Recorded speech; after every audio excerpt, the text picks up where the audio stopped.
Malyariya ağcaqanadı insan sanzitikdə tüpürcək vəzsində daşıdığı sporozoidləri onun qanına keçir. Sporozoidlər qanla qaraciyərə gətirilir və qaraciyər hüceyrələrinə daxil olaraq şizogoniya üsulu ilə çoxalmağa başlayır. Və videoda da görünür ki, qanla gəlir və qanla qaraciyər hüceyrəsinə daxil olacaq.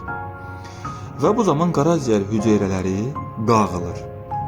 Və videoda göründüyü kimi qanla qaraciyər hüceyrələrinə gəldi və qaraciyər hüceyrələrində çoxaldı, qaraciyər hüceyrələrini dağıtdı. Və bir qismi təzədən qırmızı qan hüceyrələrinə daxil olaraq yenə də orada şizogoniyanı davam etdirir. Bu zaman eritrositlər də dağılır və qanla zəhərli maddələr ifraz olunur qana. Bax, fikir veririk, qanda belə deyək də, eritrositlər axır, eritrositlərə daxil olur və eritrositlərin içində çoxalmağa başlayır və çoxalma nəticəsində eritrositləri dağıdır və bu da yüksək temperaturla 39-40 dərəcəyə qədər temperatur qalxır və bu da 2-3 gündən bir təkrar olunur.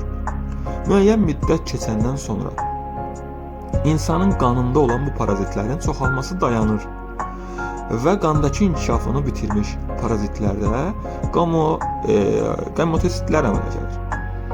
Və ağcaqanad insanın qanını yenidən sorduqda, onun mədəsində gamotositlərdən makrogamet və mikrogamet adlı cinsiyyət hüceyrələri yaranır. Və videoda da görsənir, ağcaqanad insanın qanını sorur və makrogamet, mikrogamet cinsiyyət hüceyrələri yaranacaq.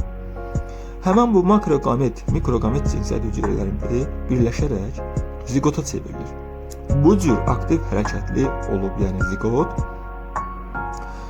ağcaqanadın bağırsaq divarını deşir və bədən boşluğuna keçir. Nazik qılafı, yəni sista əmələ gətirir. Daha sonra bu sista böyüyür, böyüyərək partlayır və parazitlər bədən boşluğuna tökülərək ağcaqanadın tüpürcək vəzlərinə gəlir və təzədən bu ağcaqanad insanı sancdıqda parazitlər onun qanına keçir. Və videodan da məlum olduğu kimi, malyariya parazitinin inkişaf dövrəsi iki sahibin orqanizmində gedir. Əsas sahib, aralıq sahib.